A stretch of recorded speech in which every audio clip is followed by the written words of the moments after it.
Really full house today, huh? MashaAllah. And where is your friend? You wanted to include somebody you wanted to invite for this class? Yes, there were some Ivorian brothers, but they Yes, couldn't where make is he? it. They He couldn't couldn't make make it today, Right. but they are planning to come, inshallah. Okay. Yes. So please. Pourquoi l'homme persécute toujours les premiers croyants de prophètes, étant donné que l'histoire témoigne de la véracité de ces prophètes? Why does mankind always persecute the first believers of the prophets, whereas they have history before them showing what happened before, that the prophets were true, and what happened to those who opposed them? You see, there are many possible reasons for this. First of all, because the new order always topples down the old order, and they don't like it. They know it full well, the voice is from God, but even if they don't believe it from God, they know it's the powerful voice. It cannot be suppressed, and it will ultimately take over. That is one reason why. And why Allah permits this to happen is because then only the true people go through the hell which their enemies create to reach the Prophet. So ordinary people who cannot sacrifice for the sake of truth will not undertake this hazardous journey to reach the Prophet. So in both ways, it works beautifully well. It's a perfect scheme of things. Sa sainteté le calife nous dit qu'il y a bien des raisons pour lesquelles l'homme s'oppose aux premiers croyants des prophètes, même s'il a l'histoire derrière lui, il n'en tire pas leçon. Parmi, il y a la raison principale qui est que le message de tout prophète est toujours un message qui va renverser la façon la façon d'être des choses qui sont en place. Donc ce message va renverser la situation et va amener quelque chose de nouveau. Et cela, ils ne l'aiment pas. Ils veulent que les choses restent telles qu'elles sont. Ils ne veulent pas de changement. Donc voilà pourquoi, une raison pour laquelle ils persécutent les prophètes et leurs croyants. Mais aussi, ils voient que les premiers croyants des prophètes doivent passer par une espèce d'enfer. C'est très très difficile. Beaucoup de tribulations, beaucoup de sacrifices à donner pour accepter le message du prophète. Et donc les gens qui n'ont pas cette capacité, qui savent qu'ils ne peuvent pas, ils n'ont pas la force de passer par cet enfer-là, ils préfèrent être dans l'autre camp, et donc ils sont dans le camp de ceux qui persécutent les prophètes, qui les rejettent. Donc il y a ces deux raisons-là, et encore d'autres, qui poussent les hommes à s'opposer aux prophètes et à leurs premiers croyants. Assalamu alaikum. Bonjour, aux États-Unis, l'animal qui symbolise le parti démocrate, c'est l'âne, et celui qui symbolise le parti républicain, c'est l'éléphant. Et nous connaissons donc des traditions, l'âne de l'Antéchrist, et aussi dans la sourate Al-Fil sur l'éléphant. Est-ce qu'il y a des prophéties à ce sujet? Naveed is saying that he noticed that in America, the Democrats have as symbol the donkey, and the Republicans have as symbol the elephant. Now this reminds us a lot of the donkey of the Dajjal on one side, and on the other side of the Surah Al-Fil, of the people of the elephant. Is there any link at all between the two, maybe? It's just accidental, but the idea is good. Sa sainteté dit que c'est tout à fait accidentel, mais l'idée est très bonne. It pays tribute to his thinking powers, he thinks deeply of things. C'est un hommage à sa puissance de penser, il pense profondément aux choses. Assalamu alaikum. Il arrive parfois que des prisonniers de guerre soient ordonnés d'exécuter certains de leurs camarades pour amuser leurs ravisseurs. Que devrions-nous faire dans pareille situation? It sometimes happens that prisoners of war are forced to execute their comrades by the captors just for fun, just for their own amusement.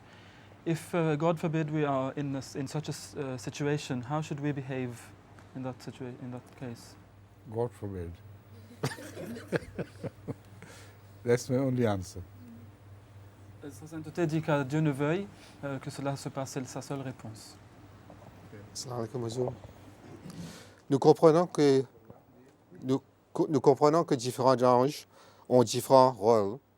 L'ange Gabriel a été responsable de la révélation du Saint-Coran. Quelle a été la nature de ses tâches depuis? We understand that different angels have different tasks to accomplish. And we know that the Archangel Gabriel alayhi salam, had the task of revealing the Holy Quran to the Holy Prophet Muhammad sallallahu alaihi wasallam. But since that has been done, what are his tasks from then on? Hazrat Masih Maud ﷺ has written extensively on this question and repeatedly from different angles. The fact is that the Archangel is not only responsible for revelation to prophets, but he is also responsible for revelation to all godly people who are close to him. And sometimes a person is close to God for a while and he is revealed, but afterwards he recedes back into his nothingness. But as long as he believes, as long as he is close to Allah, then he receives his revelation all right.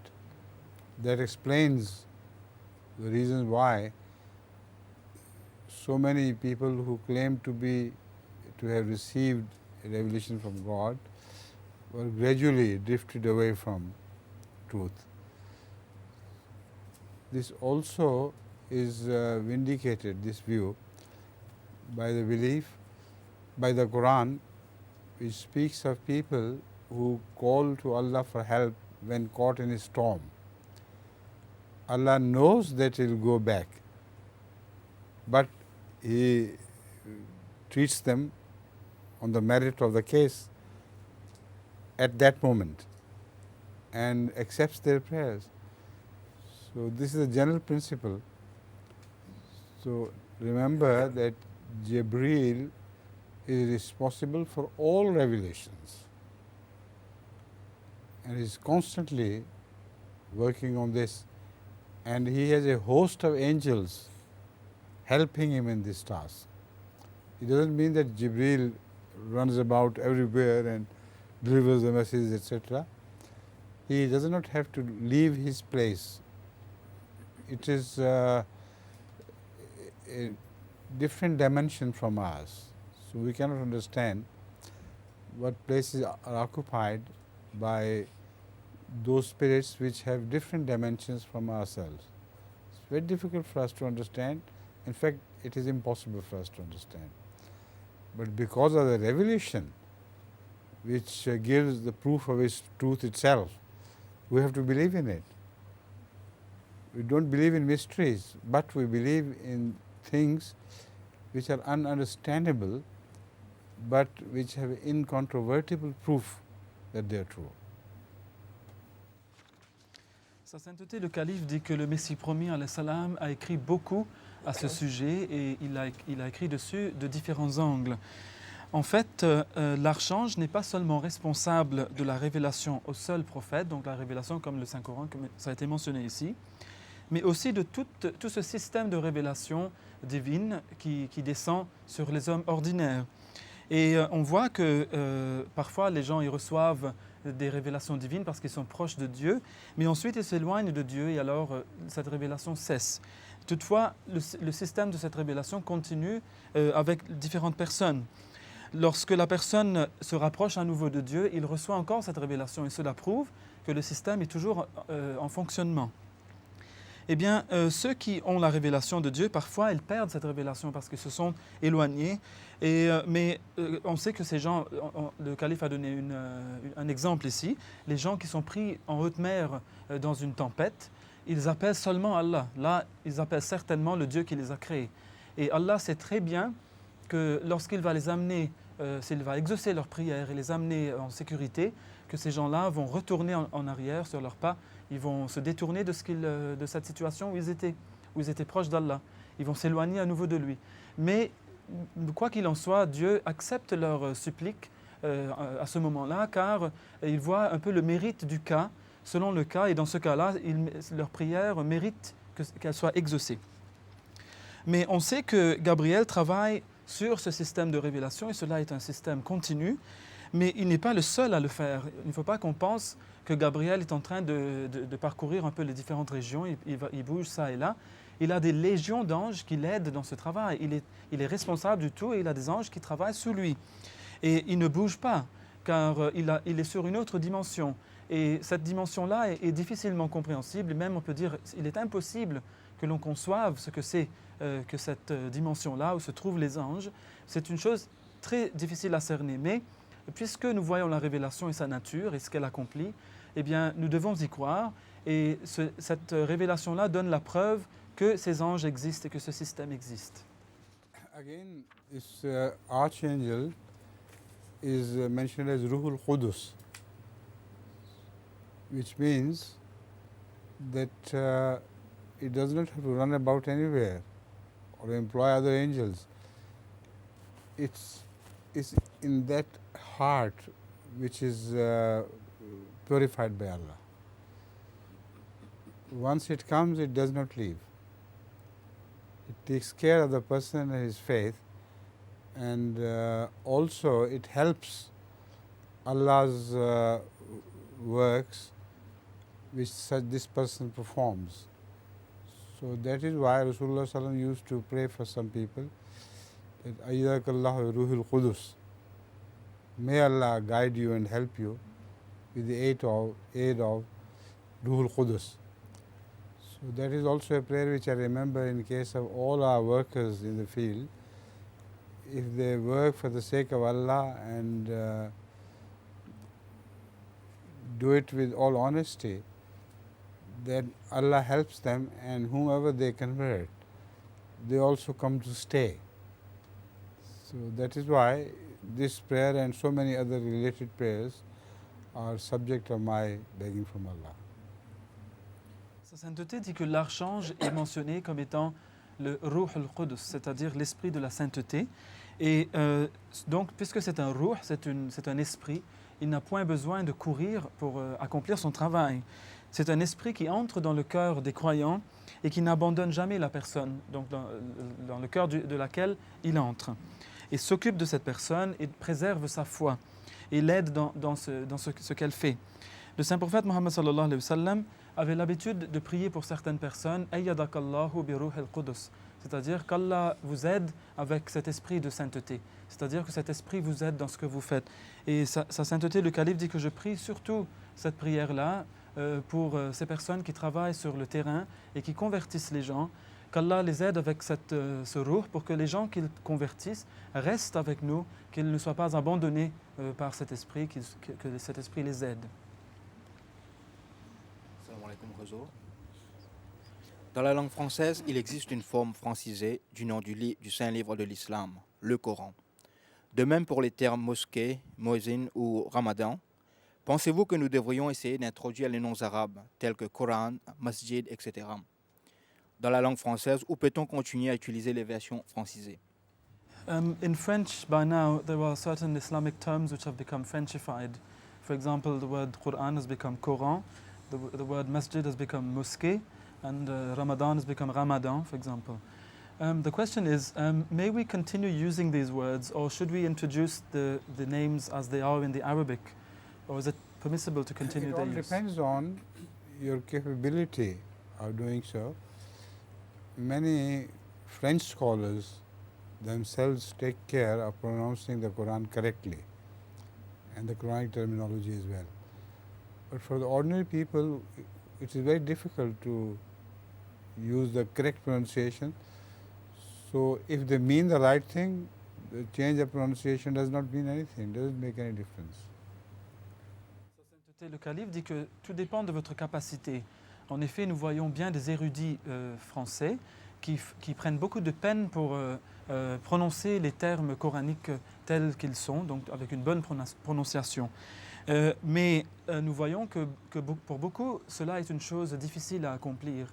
Donc si les gens n'arrivent pas à prononcer les mots comme il le faut, mais si ces gens peuvent les prononcer d'une façon quelconque, comme dans le cas qui a été cité ici, Eh bien, du moment qu'ils veulent dire la même chose, qu'ils signifient par là la même chose, cela est tout à fait juste qu'ils utilisent encore ces formes francisées des termes islamiques. Assalamu alaikum, Hazur. Wa alaikum salam. Comment une personne peut-elle bénéficier des sacrifices de biens dans le chemin d'Allah si elle en a l'intention, mais pas le moyen? How could one benefit from the blessings of sacrificing one's wealth in the way of Allah if one has the intention to do so but one does not have the means to do so? The intention is enough. If the means are provided and the intentions are carried out, that will prove that the intentions were real. So one should hope for the best and stick to one's good intentions. Huzur nous dit que l'intention suffit. En effet, si l'intention est bonne, l'intention est là de sacrifier les biens dans le chemin d'Allah et que les moyens sont fournis par Allah pour ce faire et que l'intention est alors accomplie par la personne, cela prouve que l'intention était bonne. Donc il faudrait que l'on souhaite et que l'on prie que ce moment viendra où nos intentions, si nous n'avons pas les moyens pour cela, soient accomplies ainsi. Quel est l'état de l'homme après la mort? What is the state of man after death? State of humans after death. Men and women both, huh? Yeah. Right.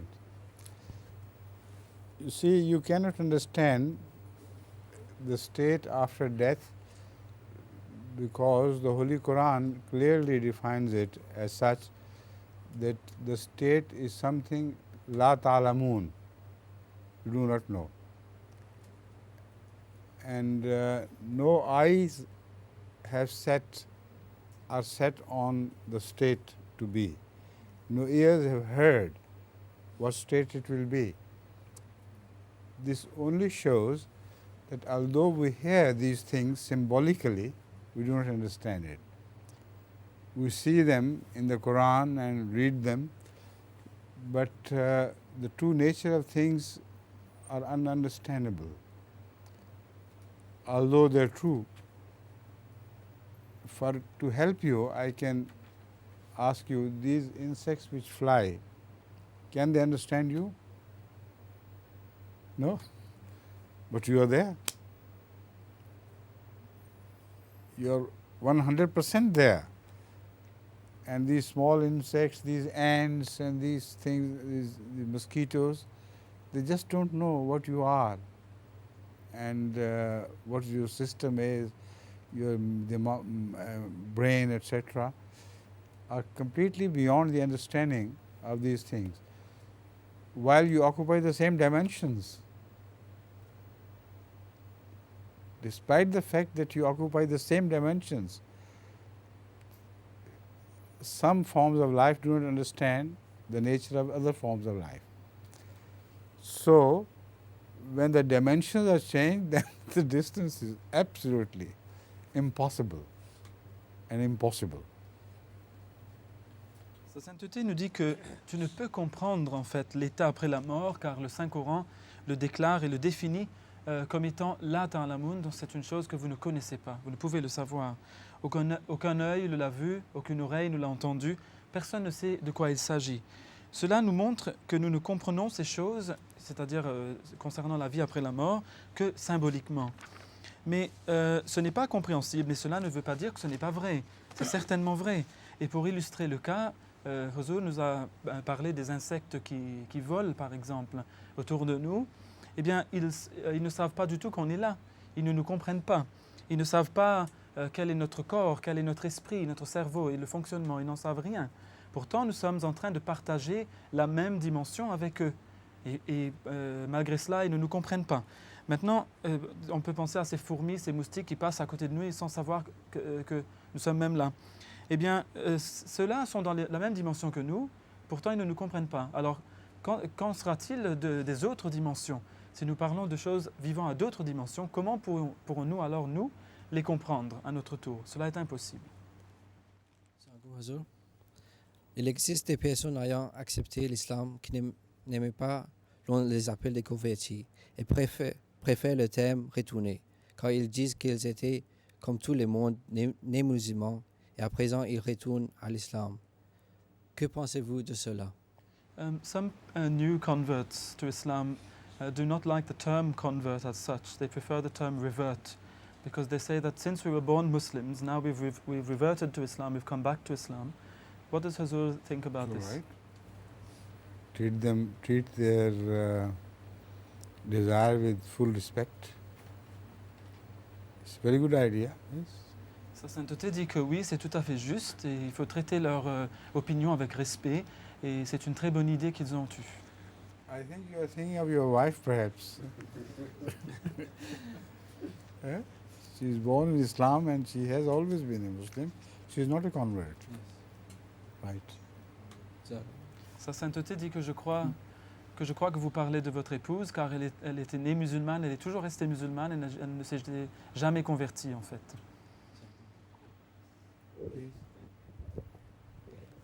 Un So biologiste, never you dare to call her a convert again. Take that away. N'ose jamais l'appeler une convertie après ça. alors ma question est, un biologiste a formulé une théorie qui voudrait qu'à l'encontre des autres primates, les primates qui étaient les ancêtres de l'homme soient passés par un stade aquatique récent. Pour le prouver, il avance ce qui suit, que de tous les primates, seul l'homme est doté de ce qui suit. Les vestiges d'une palmure entre les doigts, des larmes salées, une capacité naturelle dès la naissance de retenir sa respiration et de nager sous l'eau, un ralentissement du rythme cardiaque sous l'eau, une répartition généralisée de la graisse dans le corps, une peau lisse et une forme aérodynamique. La plupart de ces caractéristiques sont partagées par les animaux marins tels que les palmipèdes, les pingouins et les cétacés. Mais aucun des animaux proches de l'homme, dans le sens de l'évolution, ne les possède. Que pense Hazur de cette déclaration et est-ce mentionné dans le Saint-Coran? This question is based on a declaration made by a biologist who's advanced a theory about the evolution of man. And he strongly believes that although all life did come from water in the beginning, nevertheless man's evolutionary ancestors, we could say, passed through a stage where they were already mammals, but they went back to water, a bit like seals or dolphins or things like this. And he's given some points. And they went back to the water. They became aquatic again, before coming back onto land finally to reach man. So he thinks this happened sometime in the recent past, not very far away from us. And the reasons he gives is that there are certain characteristics which human beings have, which are not shared by other apes, but which are shared by aquatic mammals. For example, he described that there was a vestige of webbing between the fingers. That's one. The second is that they have salty tears, and no primates have any tears at all. This is also shared by some aquatic mammals. The third is that even from birth, men can hold their breath, babies can hold their breath, and they can swim underwater, and no primate can do that. The fourth is that... Why not? The claim is not right. Many primates can go underwater and hold their breath. Well, may I continue the points, please, Hazur? The fourth one was a slowing of the heartbeat, which is also observed only in man. And in other animals, mammals, when they fall into water, their heartbeat increases because of panic. And the fifth is that there is a general repetition of fat around the body, which resembles also the case of seals and other animals. The sixth is that men have smooth skin, so they don't have anything to inhibit them from swimming. And the seventh is that they have a streamlined shape. Now the question is that is there anything in the Holy Quran which could point to this recent past of humans being in water? I have already discussed this matter in quite some detail and in depth in my book Revelation. So if you want to improve your knowledge, you better read it. As far as this biologist claim is concerned, is only choosing similarities between man and life underwater. but he is not concentrating on differences between the two. And some similarities he has noted, which do not exist only in case of man and and marine animals, but also other animals of different kinds. They are also similar in that respect. So it's a very difficult question to finally reach a conclusion, but it is not difficult at all if you read it with the help of the Quran, how the life must have evolved and why there were so many dissimilarities. Sa Sainteté dit que, cette question a été discutée déjà dans mon livre en grand détail, donc le livre Revelation, Rationality, etc. Et si vous voulez augmenter votre connaissance à ce sujet, vous pouvez toujours vous référer à ce livre. Ce biologiste, en fait, est en train de choisir certaines similarités entre les animaux aquatiques et l'homme, mais il n'a pas souligné les différences quand même qui existent entre l'homme et ces animaux-là. Et on voit tout de suite qu'il y a certaines de ces caractéristiques qu'il a notées ici, qui sont aussi partagées par d'autres animaux, qui ne sont pas nécessairement des animaux aquatiques. Donc c'est une question difficile, on ne peut pas trouver une réponse ça et là maintenant, mais la réponse peut facilement venir si on étudie la façon que le Saint-Coran présente l'évolution de la vie.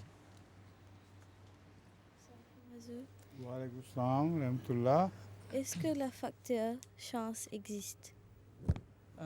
Is there any such thing as luck? Does luck exist? Yes, I think.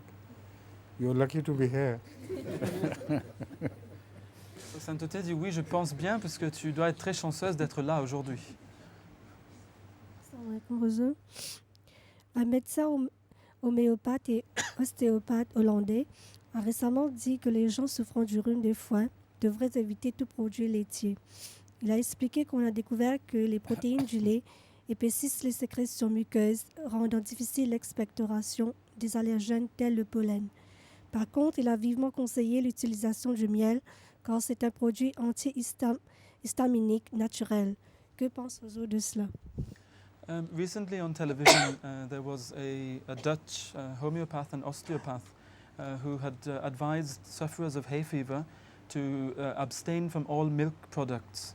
So he said that research has shown that the proteins in milk actually cause the secretion, the mucus secretions, which remove the allergens like pollen and other things, to thicken, and so that the allergens can't leave the body as readily as they would have otherwise. Also, he advised that honey should be used because it's a natural antihistamine. So what does Hazur think about this? I partly agree with it. Honey should be used and milk should not be avoided. Sa Sainteté dit que je suis d'accord en partie. Very special favors of Allah which He has shown to mankind. And they are both mentioned in the same surah. That milk is a very special favor from Allah, and also honey. In the same surah, in the same verses, in the same order, they are mentioned. So I agree partly with him and totally with the Quran. Sa Sainteté dit que je suis en partie d'accord avec ce médecin homéopathe et ostéopathe quand il dit que le miel doit être utilisé, car le Saint-Coran le dit aussi. Donc c'est une chose merveilleuse, une faveur de Dieu. Mais le lait l'est tout autant. Et d'ailleurs, les deux sont mentionnés dans la même sourate du Saint-Coran comme étant de grandes faveurs d'Allah, de grandes grâces que Dieu nous a faites. Donc je suis en partie d'accord, dit Huzur, avec ce médecin, et je suis totalement d'accord avec le Saint-Coran. Assalamu alaikum, Huzur. Yes, please. Les rois et les reines ont-ils été choisis par Allah? Have all queens and kings been chosen by Allah? No. There are worse types of queens and worse types of kings, and good types of queens and good types of kings. So it just happens. Your sister inquired about luck. So you are not a sister. Huh? You asked about luck. Yes. And you are lucky if you have a good king and a good queen. You're unlucky if you don't have a good king and good queen. So it's all a matter of accidents and luck, I should say. People call it luck, but there are deep-seated reasons for everything, and I'm not going to go into that detail. It will become too complicated for you.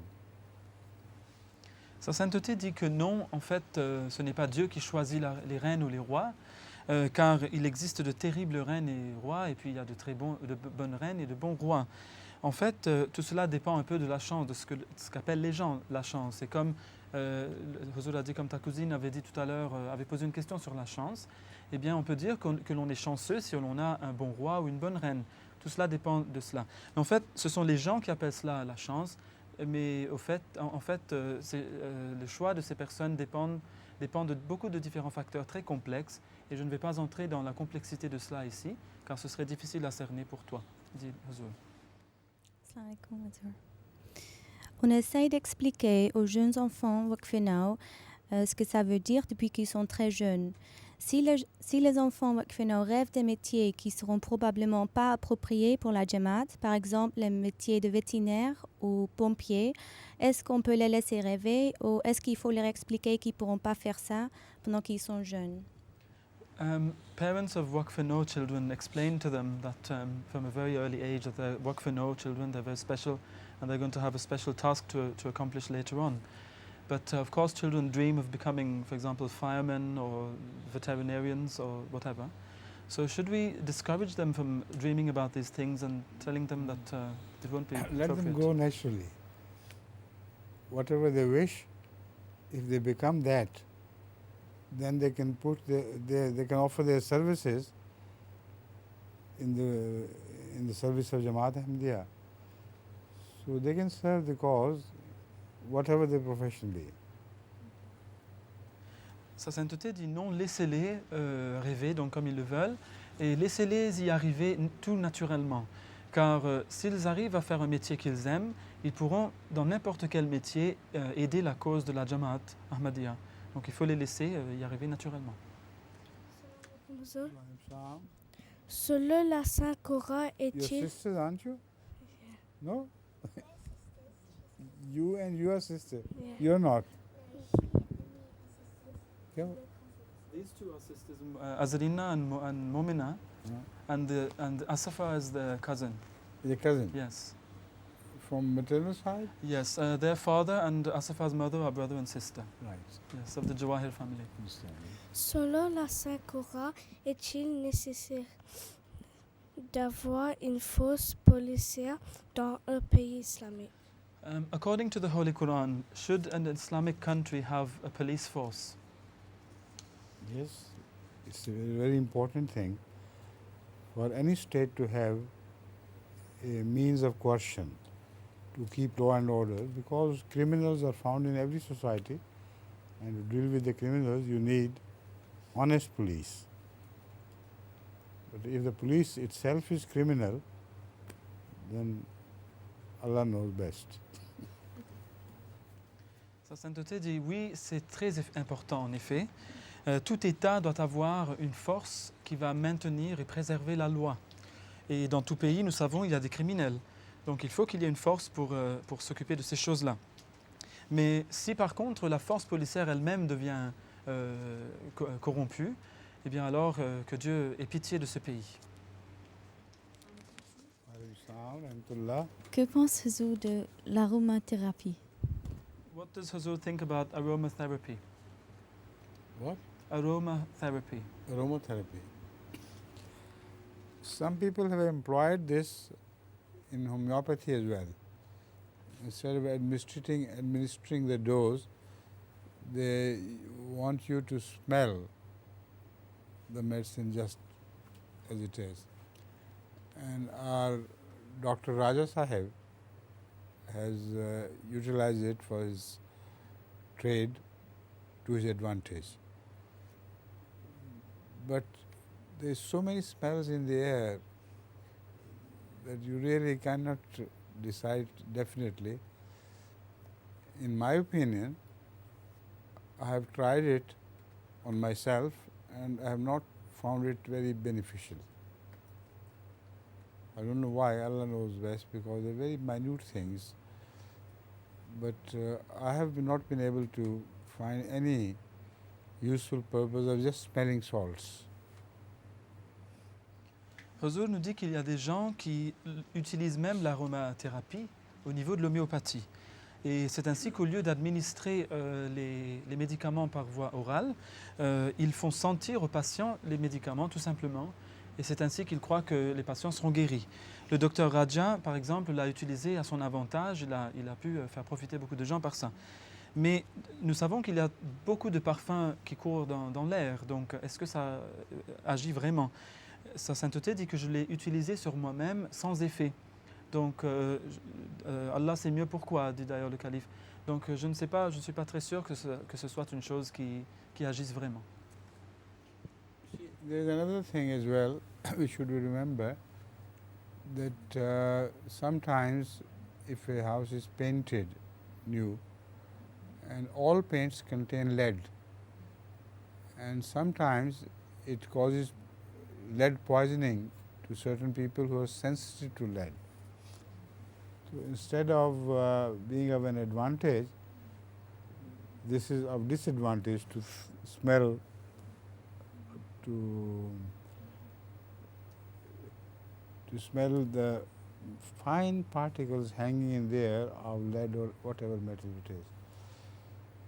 So these are very complicated things. Only you should believe in what you observe. That's all.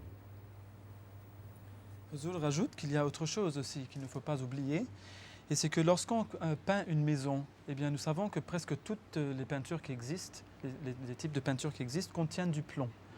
Et l'empoisonnement par le plomb de ces gens qui sont sensibles à cela arrive souvent.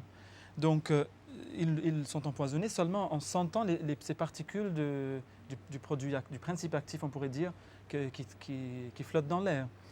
Donc au lieu d'être avantageux, cette forme d'aromathérapie-là, on pourrait dire, est néfaste.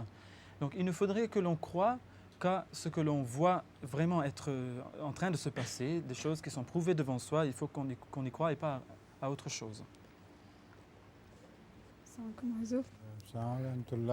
Devrions-nous encourager les Ahmadis à apprendre le langage des sourds?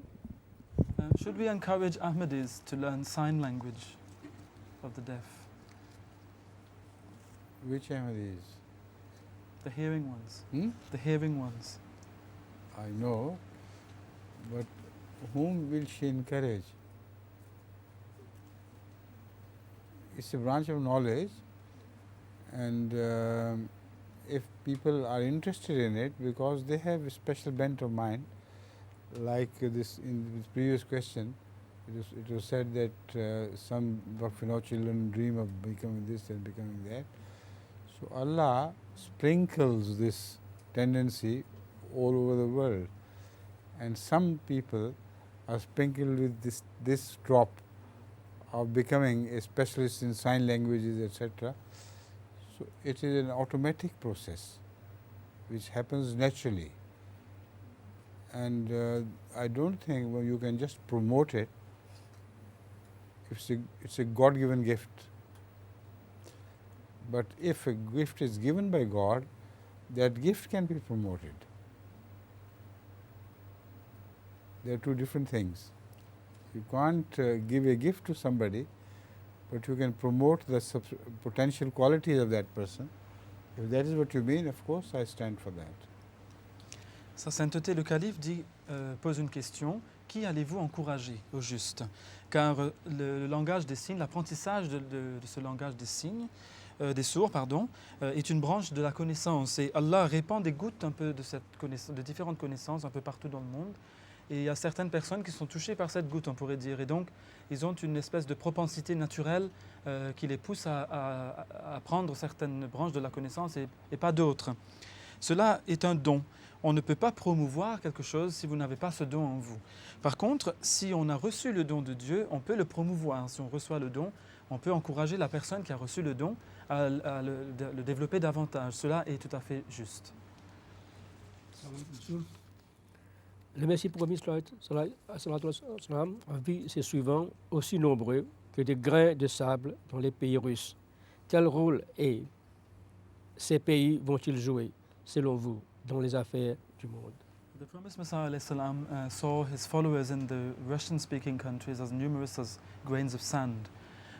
What role does Huzur see them playing in world affairs in the years to come? I don't think this prophecy is this prophecy belongs to this century, because I don't see any signs so far. Although we have spread the seed everywhere, but the response of the Russian people is not encouraging, because they are atheistic in tendencies. Even when they call themselves Muslims or Christians, if you probe deeper, they are all atheists. So that is the reason why the sprinkling of seed has not shown any positive results so far, except in case of individuals. A few hundred, a few thousand are just small individuals as compared to the number of society. So we have done our best, but I believe a time would come when after the World War III, their pride and everything will be completely destroyed and they will be smashed to earth, and then they will begin to think of God and turning towards God. Then inshallah we will see the fulfillment of this prophecy, but perhaps after the Third World War, not before. Sa sainteté le calife dit que je ne pense pas que cette prophétie appartienne à ce siècle-ci, car je n'en vois pas les signes de son accomplissement, bien que nous ayons répandu, bien sûr, les graines de la vérité dans les pays de l'ex-URSS et pays russophones. Mais en fait, ce qui se passe, c'est que même si ces gens s'appellent des chrétiens ou des musulmans, ils sont profondément athées. Ce sont des athées vraiment dans leur cœur. Et on voit qu'il y a des exceptions, bien sûr, mais ce ne sont que quelques individus face à la généralité de toute la nation, on peut dire, qui elle, est athée. Donc, nous avons fait ce que nous avons pu, nous avons semé des graines de vérité là-bas, mais je pense que ce sera après la Troisième Guerre mondiale que nous verrons que lorsque leur fierté, leur arrogance auront été complètement rasées, complètement écrasées par Dieu, alors ils se tourneront vers les choses divines, ils se tourneront vers le divin, et ce n'est que là qu'ils vont commencer à accomplir cette prophétie du Messie premier alayhi salam. Dans vos sermons sur la guerre du Golfe, vous aviez présenté les grands principes pour les Nations Unies selon l'islam. Si on voit le cas du Kosovo, on s'aperçoit qu'il était très difficile pour que les nations se mettent d'accord pour savoir qui était l'agresseur. Si des nations musulmanes veulent appliquer ce principe, donc les Nations Unies, et ne sont pas d'accord, il y a un groupe qui veut attaquer l'autre pas, comment résoudre ce problème? In the sermons on the Gulf War, Huzur had presented the principle whereby Muslims should unite against an aggressor state when it aggressors a smaller state. Now, in the case of Kosovo, we see that something like that has been done by some powers coming together against what they perceive as the aggressor. But we also see that others do not perceive Serbia as the aggressor. It may happen perhaps that with the Muslims as well, that some Muslim countries may say that no, they are not aggressors, and some may say yes. In that case, if they're not all agreeing and not all fighting as a body as the Quran asks them to do, then how could they solve this problem? See, this problem is much deeper than it looks at surface. It appears to be at surface. The Albanians also have started the same cruel things to happen to Serbs after the war is over. And aggression against innocent people is always an aggression against innocent people. And the Holy Quran or Rasulullah never stood for it. So unfortunately, these things are going to blacken their hearts. Moreover, whom you consider to be Muslims, after this victory, they may not prove to be the type of Muslims which you consider to be truly Muslims. Even before that, the hatred was not against Islam In fact, the hatred was against a Muslim nation, a race which was also called Muslims. So these are fine distinctions which are generally not made by people. But I am not at all happy with what's happening now. But this much definitely relieves me from pressure, that innocent people were destroyed, families were destroyed, houses were burned, and they had a right to have their own state. So whether they are Muslims or not Muslims, it's irrelevant. If people must have their own state, and they must meet their own aspirations. And even if they were atheists, I would be relieved by the news that the pressure is relieved from them, lifted from them. Huzur nous dit qu'en fait, ce problème est plus profond qu'il n'apparaît. En effet, on voit maintenant que les Albanais ont commencé à rendre aux Serbes les mêmes atrocités, les mêmes cruautés que les Serbes leur avaient réservées avant.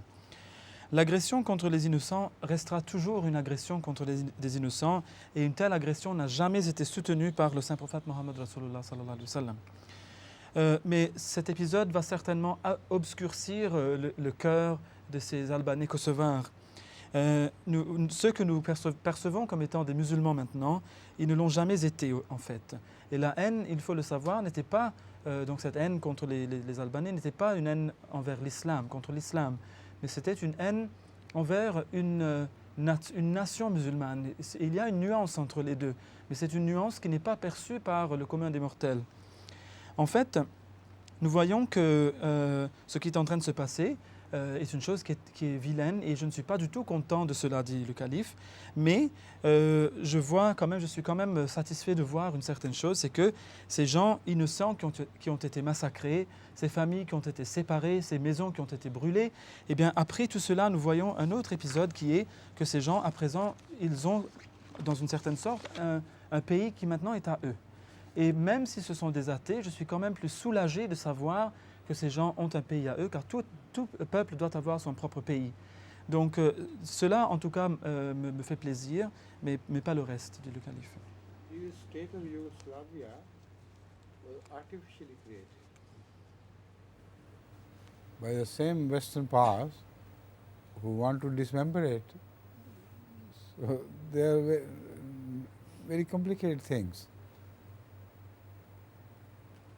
The powerful Western nations consider themselves to be God. They can carve things, geography, new geography here and there, everywhere. No one else can change it. Huzur nous dit qu'en fait, l'État de Yougoslavie est un État artificiellement créé par ces mêmes puissances qui veulent à présent le disséquer. Et ils veulent jouer un peu à des petits dieux qui peuvent recréer la géographie. Personne d'autre n'a le droit de le faire qu'eux. Si l'on est fait prisonnier de guerre, devrait-on faire tous les efforts possibles de s'échapper? Sinon, pourquoi? If one becomes a prisoner of war, should one make every effort to escape? If not, why? I think you should. Je pense que si, dit le calife. Il devrait le faire. Okay. Next, please. Thank you for short questions and short answers. Huzur a fait ressortir dans son récent ouvrage Revelation, Rationality, Knowledge and Truth que Socrate était un prophète tué pour avoir prêché contre la religion prévalente. J'ai deux questions à ce sujet. Premièrement, si Socrate était un vrai envoyé de Dieu, comment les ennemis ont-ils pu le tuer? Deuxièmement, Platon était un disciple de Socrate. Or, l'on sait qu'il était un idolâtre. Comment est-ce possible? This question is based on what Huzur had written in the book Revelation, Rationality, Knowledge and Truth. And it is that where Huzur had made the astounding claim for many, that Socrates was actually a prophet of God. But it was also mentioned that he was killed because he supported truth against the common religion which was prevailing at the time. Now, based on this affirmation, there were two questions, if Huzur would allow for both to be asked. Thank you. And the first is that if Socrates was a true prophet of God, does not God save his prophets? How did he let Socrates be killed by the people of the time? In fact, this question has already been answered. The prophets go through a phase of trial, and they stand steadfast in the cause of Allah. So did Socrates till the end. This death was forced upon him. Although apparently it was suicide, but it was not suicide at all. He was forced to drink poison, and they could kill him even otherwise. So he accepted it. So in so many ways, some prophets are poisoned.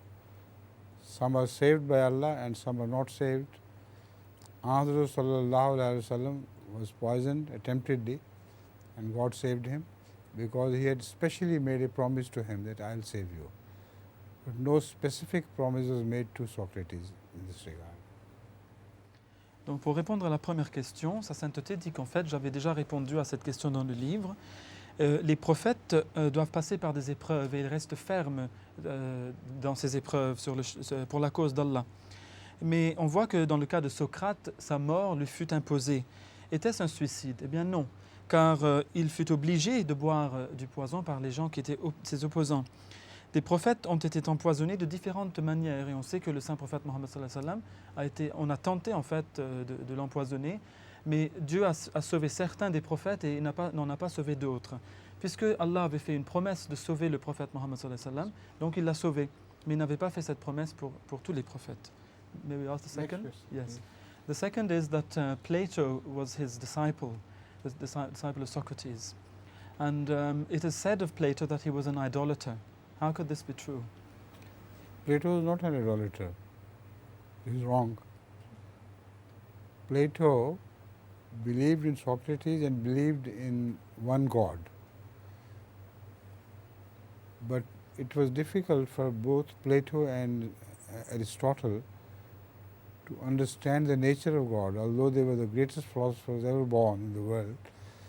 But it's impossible for them to understand, like this boy inquired about soul and spirits and things. So God is above everything. He is not like his creation. So creation cannot understand him. But creation can see the proof of his existence, that's all. And that is why I respect Aristotle in this regard, that he reached the final truth, that it's not possible for us to understand him, but we cannot be without him. The proof of his existence is correct, 100%. But who is he and how he is, that we do not understand. Sa sainteté dit que non, il est faux de dire que Platon était un idolâtre, car en fait, Platon était vraiment un suivant de Socrate et croyait comme lui qu'il n'y avait qu'un seul Dieu. Il croyait que Socrate était son envoyé. Mais il fut très difficile pour Platon et Aristote, après lui, de comprendre la nature de Dieu. Tout comme tout à l'heure, Nassar avait posé une question pour savoir quelle était la nature de l'âme après la mort, mais c'est une chose absolument incompréhensible pour nous. De même, la nature de Dieu est tout à fait incompréhensible pour les hommes. Mais la preuve de son existence est juste à 100%, mais par contre, nous ne pouvons toujours pas savoir quelle est la nature réelle de l'homme, de Dieu. Pardon. Rozo, dans un article du journal Le Monde de la semaine dernière, il est dit que les États-Unis et la Grande-Bretagne ont fait fermer 6 ambassades leurs ambassades dans 6 pays africains, tels que le Togo, Libéria, Sénégal, Gambie, pour des raisons de sécurité. Est-ce que Rozo sait quelque chose là-dessus? Recently I read in a French paper, Le Monde, that the United States and the United Kingdom have both closed all their embassies in 6 African states, amongst which there's Togo, Liberia, the Senegal and the Gambia. Does Huzur know anything about this, and what are Huzur's comments about this? You see, they are afraid that the person whom they consider the arch enemy, what's his name in Afghanistan, sitting? Osama bin Laden. Huh? Laden. Laden. Osama bin Laden.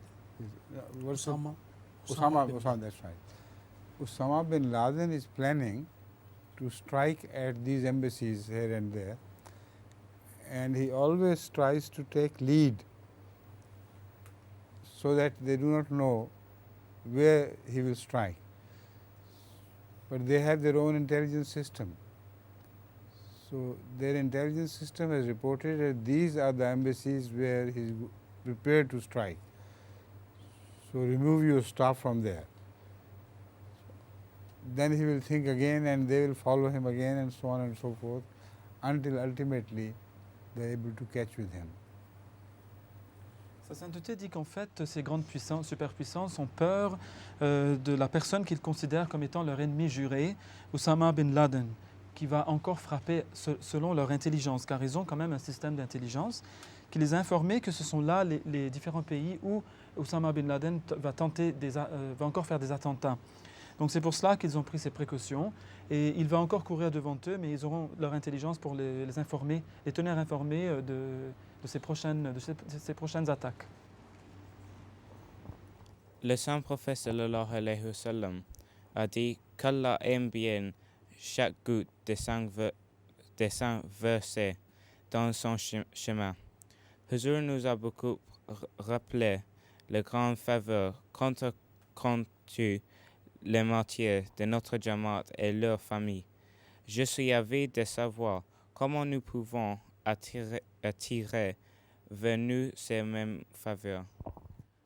The Holy Prophet Muhammad Rasulullah sallallahu alaihi wasallam said that Allah Ta'ala loves very much that drop of blood which is shed in His way.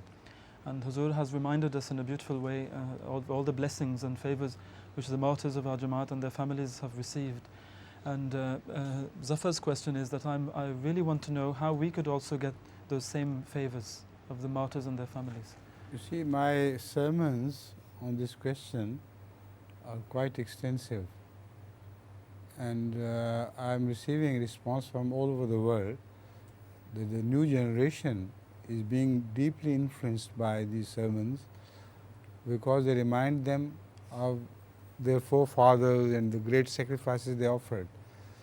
So in this way, they are also motivated. So in Mauritius also we have some shaheed, haven't we? Not killed directly, Hafiz Jamal Ahmed. but Hafiz Jamal Ahmed Sahab was also a shaheed. So you have your family all over Mauritius, spread here and there. So if you are not directly descendant of Hafiz Jamal Ahmed, at least you are close to him in so many ways.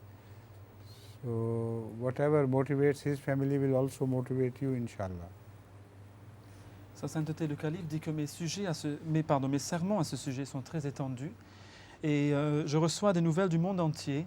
C'est un feedback qui vient après ces sermons, que la nouvelle génération est en train d'être vraiment motivée et touchée, émue par ce que je dis à propos de ces cas des martyrs de la Jamaat. Car je suis en train de leur rappeler ces choses peut-être qu'ils ne connaissaient pas ou qu'ils avaient oubliées. Et cela est en train de les motiver profondément. Par exemple, nous avons le cas des jeunes de l'île Maurice. Et sa sainteté a dit qu'il y a aussi un martyr qui n'a pas été tué, mais qui est mort pendant son service, durant le service, qui était le Hafiz Jamal Ahmed à l'île Maurice. Et même si tu n'es pas de sa famille ou de sa descendance directe, tu as des liens avec l'île Maurice et tu peux être affecté par les détails de son martyr, tout comme sa famille l'est. Donc il faudrait apprendre ces détails. Aujourd'hui, l'Afrique est un continent pauvre, dont les habitants souffrent beaucoup. Selon Huzur, pourquoi l'Afrique a-t-elle tant souffert pour si longtemps? Today, Africa is a very poor country where the people are suffering very much, and they've been suffering for a very long time. What are the reasons, in your opinion, that they should have suffered so long, so many centuries? In fact, there are so many reasons, not one. First of all, Africa has been cut out from the rest of the world for lack of education, paganism, etc. And the spread of Christianity, although improved the education of Africa and provided them with the opportunity to read in some schools, technical schools, etc., but at the same time, they were robbed of their wealth continuously. So Gold Coast is no longer a Gold Coast, it's a dust coast afterward. There are so many reasons why Africa, unfortunately, is suffering so much from poverty. Il y a beaucoup de raisons qui expliquent pourquoi l'Afrique a tant souffert. Tout d'abord, l'Afrique a été coupée du reste du monde et a souffert d'un manque d'éducation. Bien qu'on leur ait donné par la suite des écoles primaires, des écoles techniques, etc., mais on voit que tout en leur donnant ces écoles, on leur a volé leurs biens. C'est ainsi que la Côte d'Or est devenue une côte de poussière, car il n'en reste plus rien. Donc voilà quelques raisons pour lesquelles l'Afrique est toujours en train de souffrir, malheureusement. Jazakumullah. Next time, inshallah, we'll begin with ladies, right? Inshallah. So we have covered a lot of subjects today, mashallah, alhamdulillah. So Allah bless you all. Assalamu alaikum wa rahmatullah.